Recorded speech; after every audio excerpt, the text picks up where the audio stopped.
The new draft report on UFOs. The Pentagon's expert warning about a possible mothership coming close to Earth.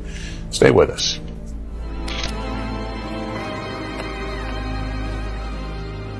It's Friday. Let's talk about some aliens here for a moment. This is actually pretty interesting. Alarming increase in UFO sightings has the Pentagon's attention. The crafts demonstrate unusual flight characteristics, performance capabilities, technology that, to our knowledge, defies explanation from any country's top scientists and researchers.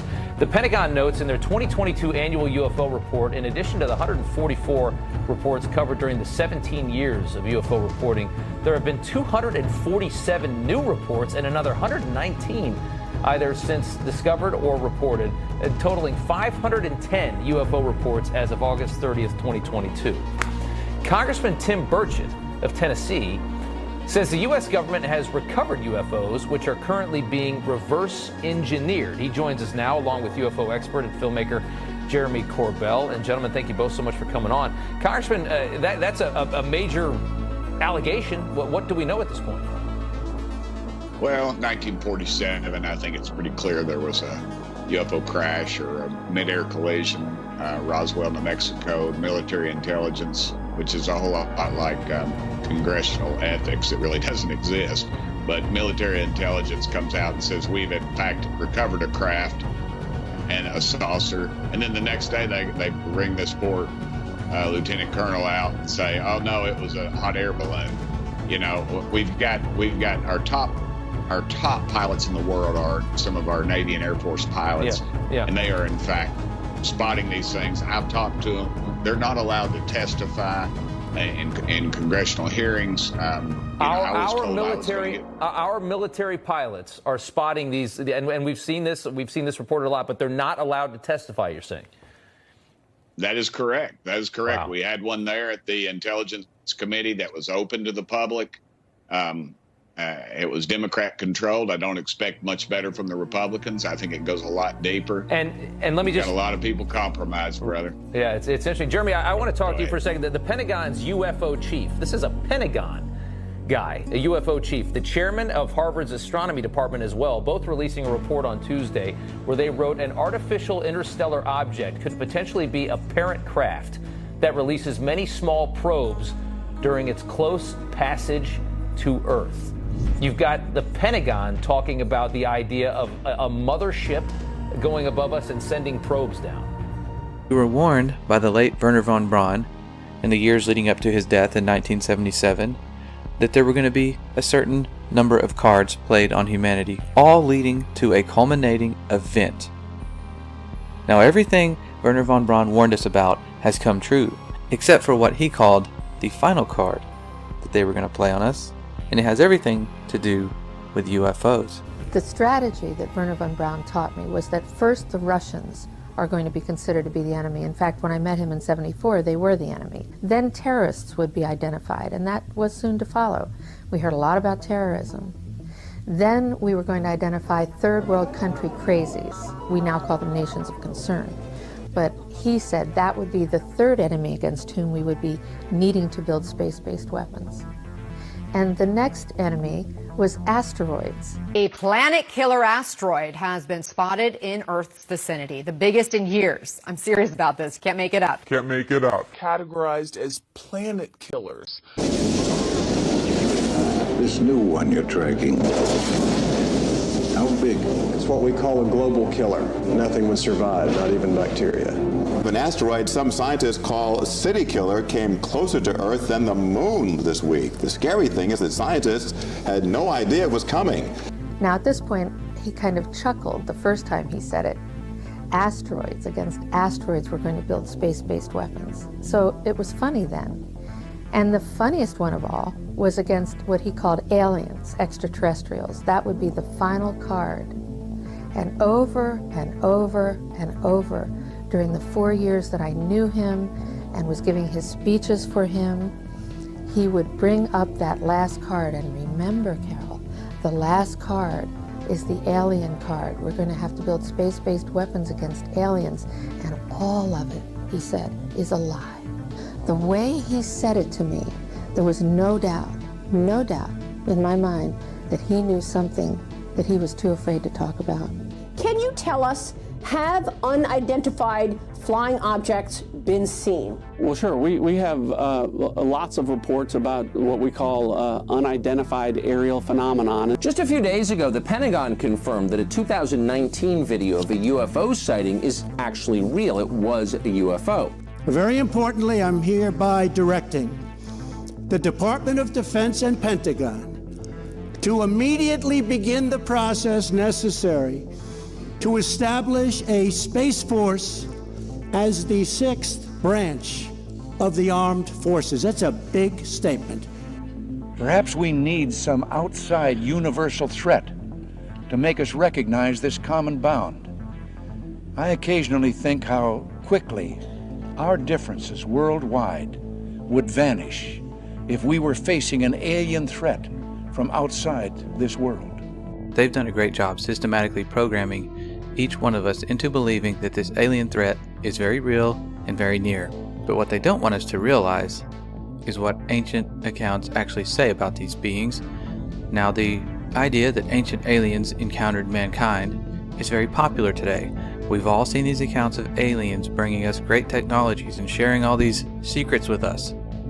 But what they want you to forget is the actual origin of these ancient alien stories.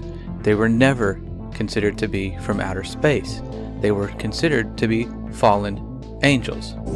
Could we reinterpret the story of fallen angels as beings not from heaven, but from Mars?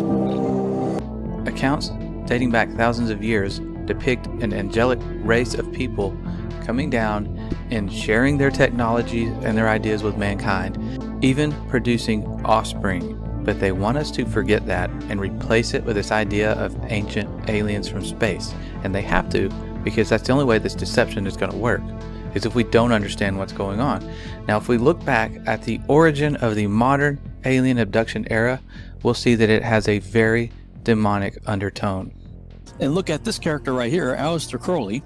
He's out there in January through March of 1918 doing a series of magical experiments called the Elantra workings, in which he is said to have opened a portal to another dimension, allowing an entity, I believe a demon, named Lamb, to enter through it. Now, this is the drawing that he made in 1918 of this character that he apparently had some interaction with. You know, if you look at this picture, it's curiously similar to something we might call an alien gray today in pop culture. So, you know, it doesn't take a whole lot of research on this character to realize he was into some really, really dark stuff. So why did I bring this up? This is, 1918 time frame. Well, you have this character who's very much a part of the early space program, Jack Parsons, who was basically a disciple, practically an heir apparent to Crowley and all of his activities. Well, supposedly, Crowley's portal was further enlarged by Jet Propulsion Laboratory founder and rocket fuel scientist Jack Parsons. Okay, this is the guy who was one of the founding members of JPL. It was a big part of NASA and the space program. And he's out there with Scientology and Dianetics founder L. Ron Hubbard in March of 1946 at a location that later became known as Area 51. They're doing all kinds of ceremonial sex magic, and they called it the Babylon working. And it's very similar to the Elantra working, based on ceremonial sex magic. But unlike Crowley, however, they were not as adept at opening and closing portals, and theirs apparently stayed open, and the modern UFO era began 1 year later in 1947, the same year Crowley died. So, this is all going on about the same time you've got Admiral Byrd going down there for Operation High Jump. And a decade later, we got the founding of NASA, and these are the characters, okay? Freemasons, Nazis, and occultists creating the space program. I remember the conversation very well.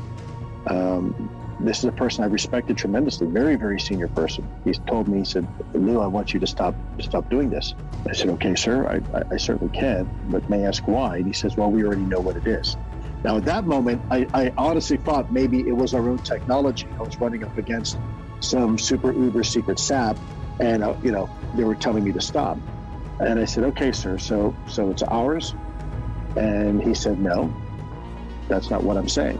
And he said, he asked me point blank, have you read your Bible lately? And I wasn't quite sure where he was going with that. And I said, well, sir, I think I know what it says. Where are you going with this? And he said, well, then you would know that these things are demonic and we should not be pursuing them. Yeah. And he wasn't kidding. That's exactly how he felt. So this is a Pentagon. This is a Department of Defense official saying, stop looking at UFOs because they're demonic? Correct. Before we can actually fully appreciate just how big this deception is going to be, we have to uncover the underlying deception, the one that puts this whole thing to rest.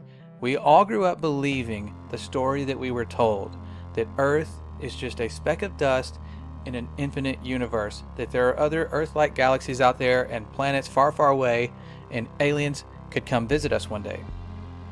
But think back to the origin of that reality. It was told to us by people that we know and trust, our teachers, our parents. Everything we saw on television supported this narrative. But what if we were actually at the center of the universe in a very unique place? And that brings us back to what every ancient cosmology understood about the skies that they were seeing above. They were not told what to believe. They were going out and they were mapping out the skies. And every one of them came to the conclusion that these stars that were rotating above our heads were making their own orbits in a fixed way. They believed that the heavens above were unchanging. Now they also believed the earth wasn't spinning or moving. They believed it to be perfectly still. And if we go back to the Genesis accounts, we start to see that they had this idea that there was a vast solid covering known as the firmament. It was the second day of creation. That's when it was made. The entire second day was spent making this solid covering, and that's where the stars were said to be placed. And other ancient cosmologies outside the Bible had the same understanding that the stars were fixed and they would all continue to make the same predictable paths for thousands and thousands of years. Many of their ancient structures were built specifically to line up with constellations. And thousands of years later, here we are seeing these same structures line up with the constellations they lined up with when they were built. They were using the sky as this great timepiece above to keep track of the days, the weeks, the months, the years. And that's how they understood things to work, that the earth was relatively flat, stationary, with a fixed, solid covering. Okay, now we were all taught in school that Christopher Columbus sailed in this big circle, and that proved once and for all that we live on a globe. But ancient maps, even after Columbus sailed his big circle, still showed that the earth was flat and stationary, with Antarctica being the edge. And what we all considered as settled science, that hundreds of years we've just known that the earth was a ball in infinite space, it was a highly debated issue until very recent history. And they were actually teaching the earth was flat in schools as recently as the 1920s.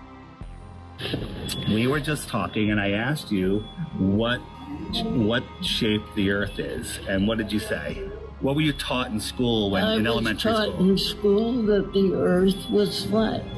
And the first person to ever venture far enough up to see what the earth looked like was a guy named Auguste Piccard. Most of us have never heard of this person because when he made it to the stratosphere, he said he saw what appeared to be a flat disk with an upturned edge. Now, after Auguste Piccard ventured to the stratosphere, we have the U.S. Air Force showing us the stars from space for the very first time.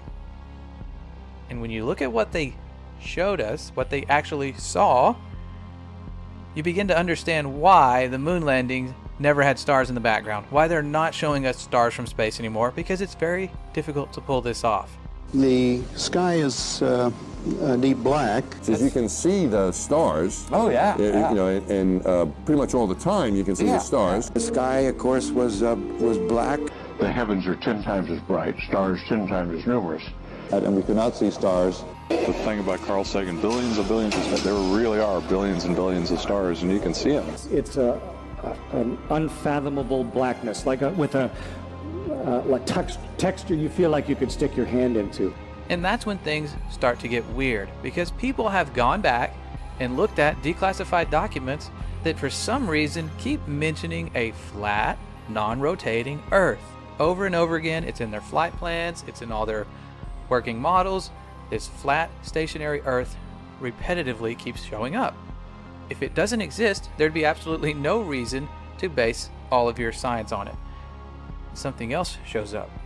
In the 50s, in Russia, they had documents describing the firmament. And deals.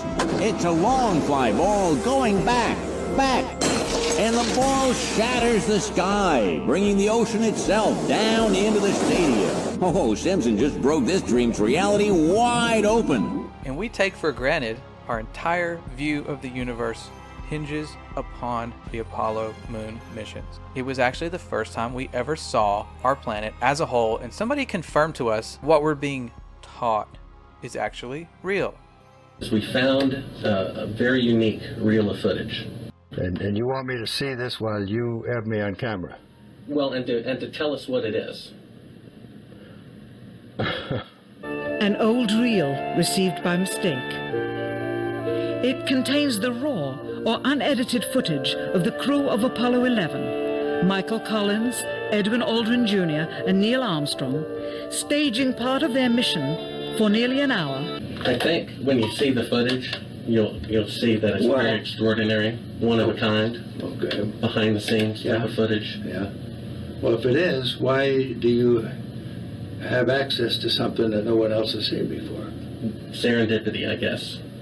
Though the federal government would have you believe that this is a view of Earth from a distance out of the spacecraft's window as it nears the moon, it is not.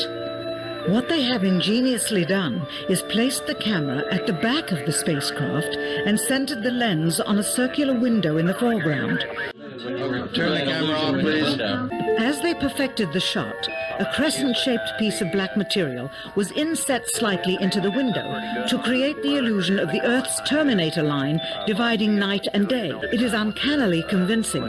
If you show this publicly, you're open for a lawsuit. Here is the diffused work light that they used to see camera controls, but not throw light onto the spacecraft's wall. Finally, the iris is opened up, and you can see the real location of the camera and the very bright and near Earth out the window. You're talking to the wrong guy. Why don't you talk to the administrator at NASA? We're passengers. We're guys going on a flight. Now maybe we could say they faked the moon landings. But what about every single space agency after this? We're putting our trust in people to be honest and show us exactly what they're seeing. They would have no reason to lie about going to space, being on a space station. But that's where things start to get even weirder, because we're catching them making big mistakes. They're having CGI glitches. Their wire harnesses are not working correctly. If you do enough searching, you will find clip after clip of NASA fails.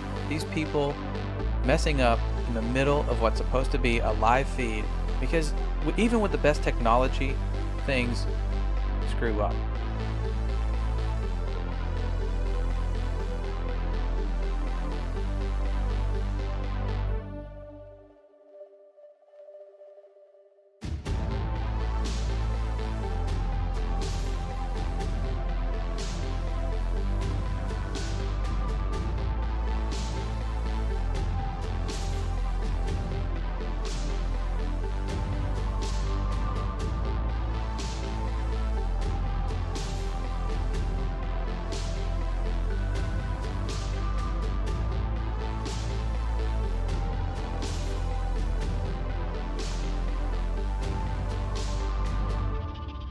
So many times during spacewalks outside the International Space Station, we can see air bubbles rising up. Can you touch on how there are air bubbles in space? Can you be more specific? Air bubbles? So yeah, like a lot of times during the footage, the NASA footage, you can see bubbles coming up out of the helmets or kind of from underneath you. How do you explain bubbles in space?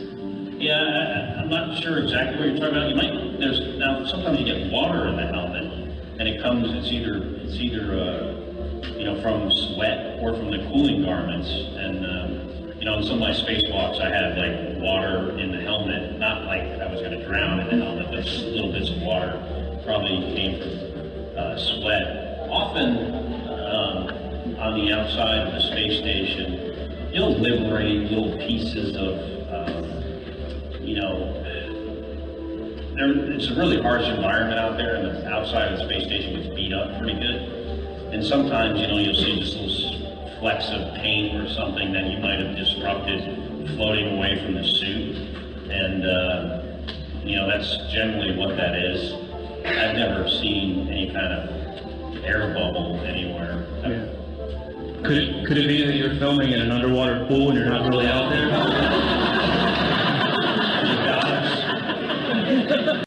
Now, you and I could put this whole thing to rest ourselves by going to space. Civilians could go to space. They've been promising us this for years. We can just take a rocket and go to space, right? They are working on it as we speak. In a year's time, in the last few months. Early next year, very few months. Sometime next year. By the end of the year, we should be taking members of the public into space. By the mid-2030s. By 2020. Early in the next decade. Before 2023.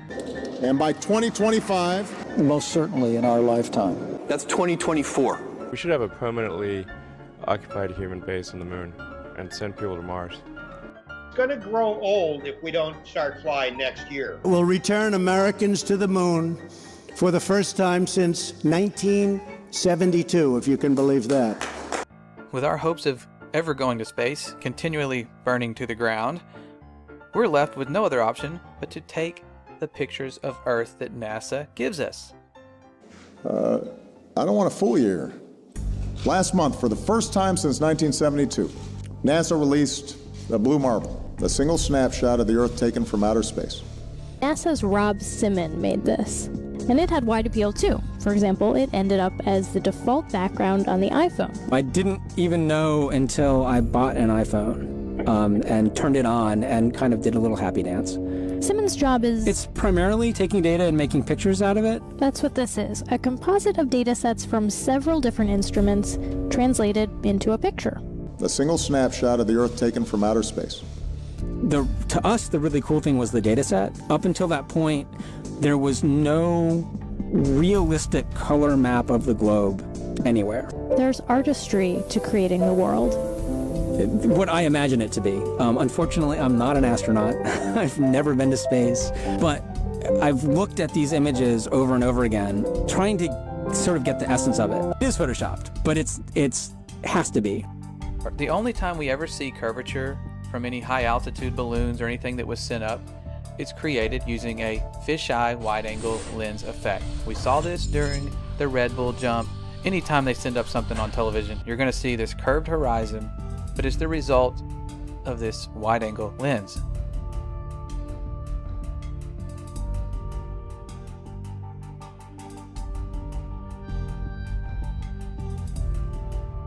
If you send up a non-fisheye lens to the highest height, no matter how high you go, horizon always rises to your eye level and it's always perfectly flat.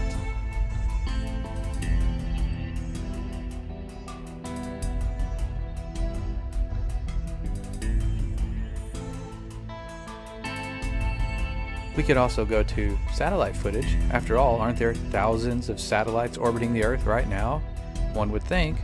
And yes, there are in fact satellites being sent up year after year. There have been for decades.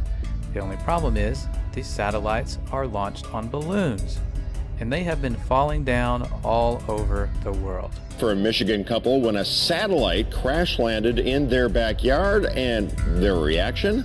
Priceless. You never know what's going to happen. This baby fell out of the sky and landed in our yard. We've had a problem here. Forget it, Bard. It's so bright out you can't see anything in the sky except the Fox satellite. Now this brings us to our second method of proof. If we can't go to space, we could simply sail anywhere towards Antarctica, towards the southern hemisphere, and eventually we're going to hit the edge of the known universe, the firmament, or whatever's out there. Could there be more land? We don't know. But we could go prove for ourselves by circumnavigating north to south. The only problem is no one's allowed to do this. The Antarctic Treaty prevents it. You can take a guided tour. They'll take you to a fake South Pole and tell you, okay, this is where it is. But independent exploration is prohibited. It's guarded heavily by the military. You can't just go to Antarctica and check it out for yourself. Antarctica has effectively been off limits since December of 1959, and this was signed into law and agreed upon by over 50 countries. That should raise a little bit of concern. Why would a icy continent be off limits? Well, that's something we may never find out. Admiral Richard Byrd, one of the first people to really explore Antarctica, came back making bizarre claims of resources and in a time when Antarctica would be highly sought after by other nations. He also talked about unexplored land beyond the South Pole. Admiral Byrd, you've been to both the North Pole and the South Pole. Is there any unexplored land left on this Earth that might appeal to adventurous young Americans? Yes, there is. And not up around the North Pole, because it's getting crowded up there now, because they find out it's really usable, not only to live in, but militarily. But strangely enough, there's left in the world today an area as big as the United States that's never been seen by a human being. And that's beyond the pole, on the other side of the South Pole, from Middle America. And I think it's quite astonishing that there should be an area as big as that unexplored. It's a tremendous So challenge. there's a lot of adventure left down at the bottom of the world. Admiral, do you hope to see that? I do. Okay, so we can't personally go high enough to see this planet or sail far enough away to see if there is an end to this Earth or some land beyond Antarctica, but we do have a chance to watch rockets launch. They go up all the time. You can watch these rocket launches that seem to be happening more and more, but you have to wonder why they're taking this curved path and they're not going straight up. Now the official answer is they're taking some curve with gravity, and there always will be some cover story for why they can't go straight up. But the big question is, why are we now stuck in low Earth orbit?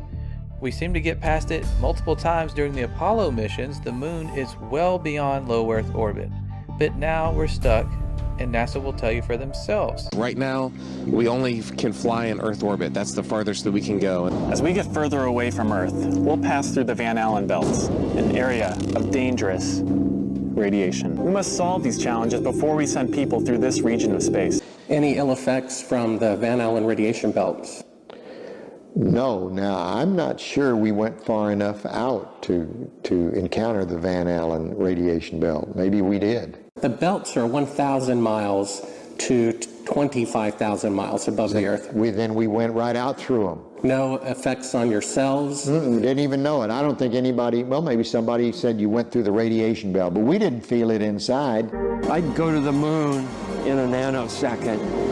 The problem is we don't have the technology to do that anymore. We used to, but we destroyed that technology, and it's a painful process to build it back again. This next generation spacecraft will enable America to explore beyond low Earth orbit. One thing I really want your generation to embrace is that the Earth is a closed system. We cannot leave the Earth.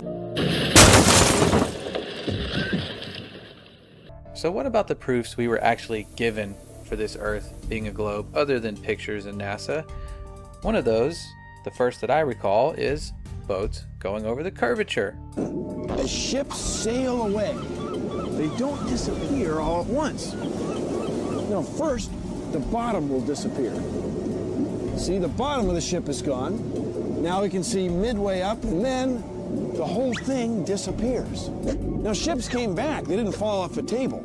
So people realized that the world is curved. I mean, it's a big curve, but it's curved. So, the process of testing claims, the world is flat, the world is round, is what we call science.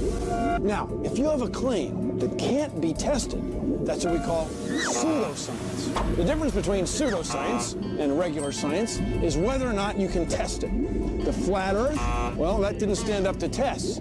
The round Earth did. Extraordinary claims require extraordinary proof. The world is round.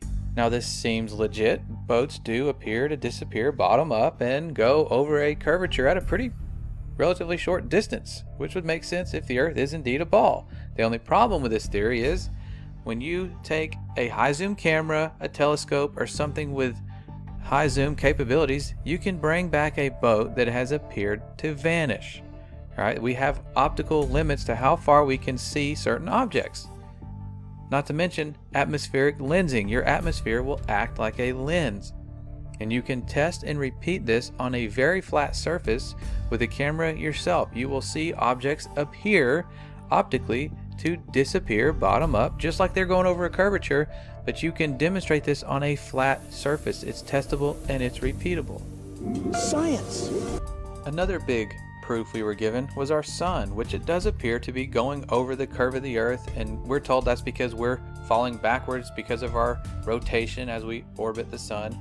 But once you realize the sun is a local light, it's the exact same size as our moon above.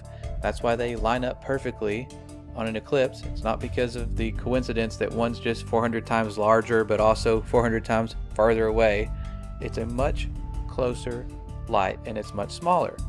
Now you would think, because of all the false models we're given of this flat earth theory, that it would just always be daylight or you should always be able to see the sun. But it's much closer and much smaller, so when it moves away from your line of sight, it follows the known laws of perspective.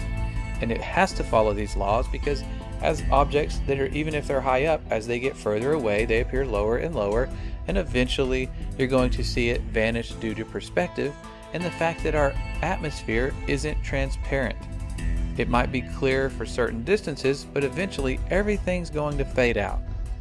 You can find time-lapse footage of the sun doing just this. You can see it, and then all of a sudden it fades out and appears to vanish. That's because it is traveling through an atmosphere that is not transparent 100%, and it is taking its local light with it.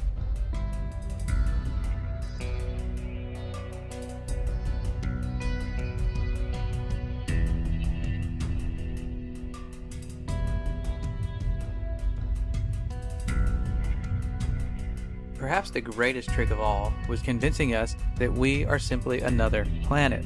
We all learned the planets in school, we had songs, we built solar system models, and when we looked up and saw these lights in the sky, we assumed that we were simply a light in someone else's sky. It was a really good trick because that is the one that most people go to. How are we not round if other planets are round and we are assuming these lights to be other planets? But when they send us these images of other planets, you have to read the fine print and wonder why they rely so heavily on CGI. Over the years, NASA has given us spectacular photos and renderings that reveal a colorful and mysterious universe. In a small, bright office, working side by side, let's see, Robert Hurt and Tim Pyle bring the universe to life. What we're doing does have real science underlying it. Tim, once a Hollywood animator, is now a planet illustrator. Together, they produce some of NASA's most popular images. And this is sort of how it comes to me. And then many of those images have a dark, grainy start, but color and light reveal an astonishing glimpse of how the deepest regions of space might appear to the human eye. It's a delicate blend of imagination and data. The artists meet with NASA scientists over many drafts to ensure a planet or galaxy's look lines up with the research to make each one as accurate as possible. I love the challenge. It's kind of like a puzzle to me of trying to create something that looks really cool within the restrictions that were given by the scientists. It can take days, even weeks, to produce just a single image. The dazzling final results, enough to keep us all dreaming of the final frontier for years to come. And while NASA struggles to get consistent photos or videos of our planet, they have no problem sending us HD images from Mars. We're expected to just believe these are legitimate.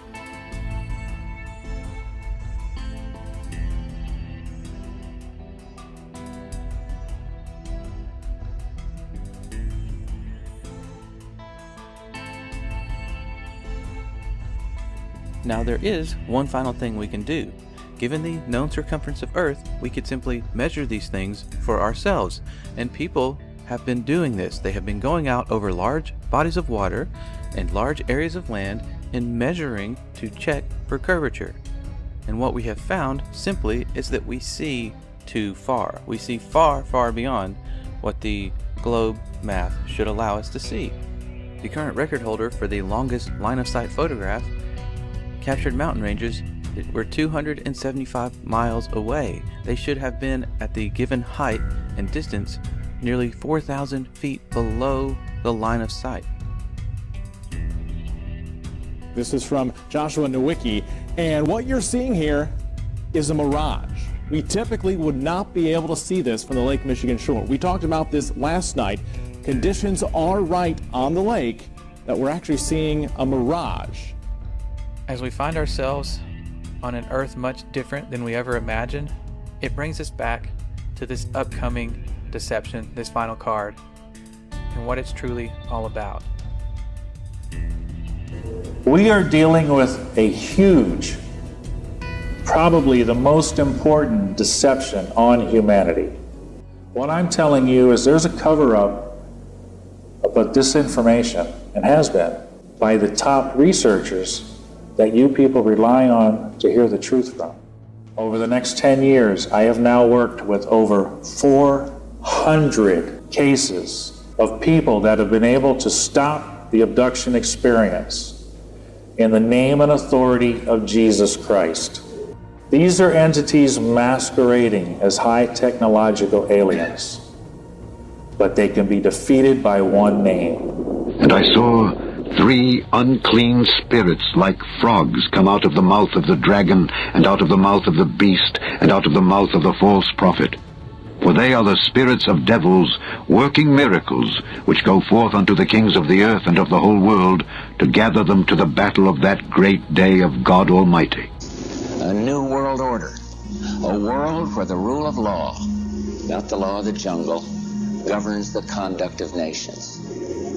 When we are successful, and we will be, we have a real chance at this new world order. A new world order. A new world order. A new world order.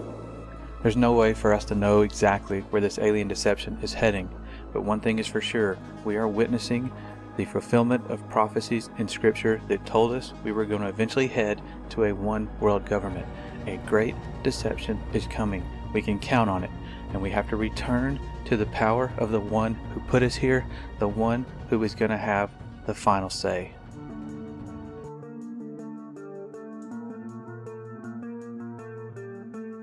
I'm amazed. I'm so happy to know it's true. It's true, and God created this world. Yes, and He's right here in the clouds above, close, not in an infinite universe. So good, right? And I can't get over it. Made me cry. Made me cry too. Yeah. Thank you. Thank you. All right, Ruth, give me a hug. Here we go. I need it. Pan tam był. Czy Ziemia rzeczywiście jest kulą zawieszoną w kosmosie? Jest płaska. Tak jak oczekują i nie spodziewałem się co prawda tego pytania, ale zapewniam pana, że jest płaska. It's the best flat earth proof right behind me.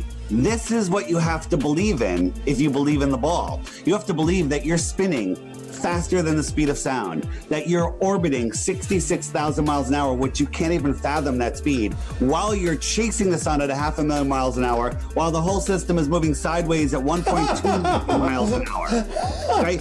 And all of this is happening, okay? And how it started to happen is ridiculous, but while all of that is happening, this happens. Okay? Oh, dude, you got some great images. I love it. He came prepared. This is the Earth. This is the water at large bodies of water at rest lay flat.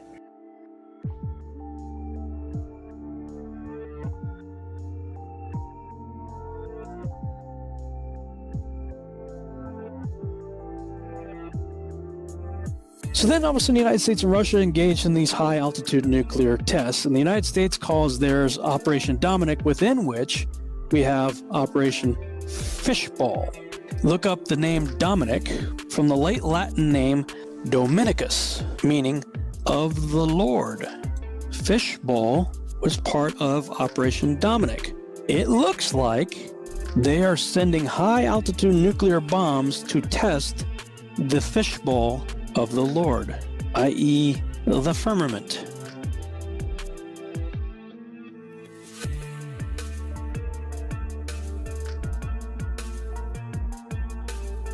You can tell it's real because it looks so fake, honestly. I was talking with a gentleman from Belcom, and we were discussing the lie. Everything he was telling me was different from what we were being told was the truth. And at one point I asked him, I said, man, you guys, you lied about a lot, didn't you? And instantly he said, no, we didn't lie about certain things. We lied about everything. None of it was true. And also when we, against the orders of President Truman, when Alan Dulles brought in all the Nazi scientists and so forth, they went to two places. They went to CIA and they went to the National Aeronautics and Space Administration, which in our world we call it not a space agency. And as Kathy O'Brien has said so clearly, that's where the bulk of the mind control has been done. The spacesuit has replaced the cowboy outfit of an earlier year. And the dream of a rocket trip to some distant planet has outdated the old-fashioned desire to fly a plane around the world. So you spin, when you spin pizza dough, it kind of flattens out. Yeah. Gets wider in the middle. And so Earth, throughout its life, even when it formed, it was spinning. And it got a little wider at the equator than it does at the poles. So it's not actually a sphere. It's oblate. And officially it's an oblate spheroid. That's what we call it. But not only that, it's slightly wider below the equator than above the equator. A little chubbier. A little chubbier. Yeah. Chubby's a good word. It's like pear-shaped. Check this out. This is from Taiwan to Los Angeles, and Hawaii's out there kind of in the middle. Right about here, there was a medical emergency. Where would you land if you were the pilot? Hawaii. Right, or maybe go to Los Angeles. Instead, they went all the way up to Alaska. What? Why did they go to Alaska? The answer is because this is the route. Taiwan, oh shit, emergency, Alaska. Hawaii is all the way out here. This is the actual route that they take. He has called them the Galactic Federation of Aliens, and he says President Trump is aware of the existence of these aliens and had been on the verge of revealing their secrets, he claims, but was asked not to do so by the Federation in order to prevent what he calls mass hysteria. Well, the retired general says the US and Israel have kept it from the public because, quotes, humanity isn't ready and the aliens don't want to reveal themselves until humanity can evolve, he says, and understand what space really is. Because space is the world's newest warfighting domain. Space is a warfighting domain. The next warfighting domain. Space is a warfighting domain.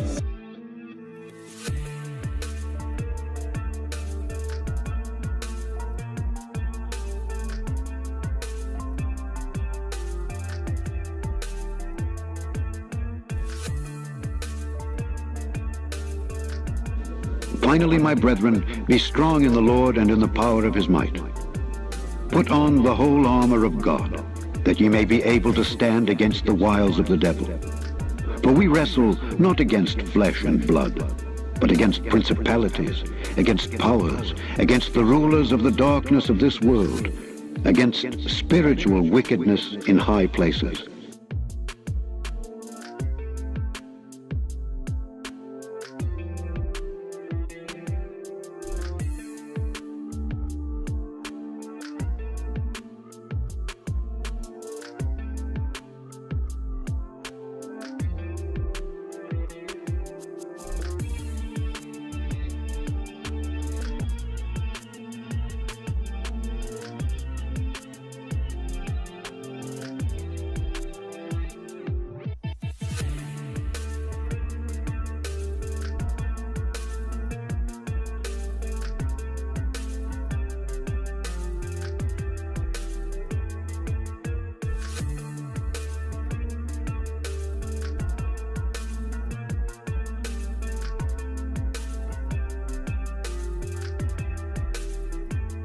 And the stars of heaven shall fall, and the powers that are in heaven shall be shaken.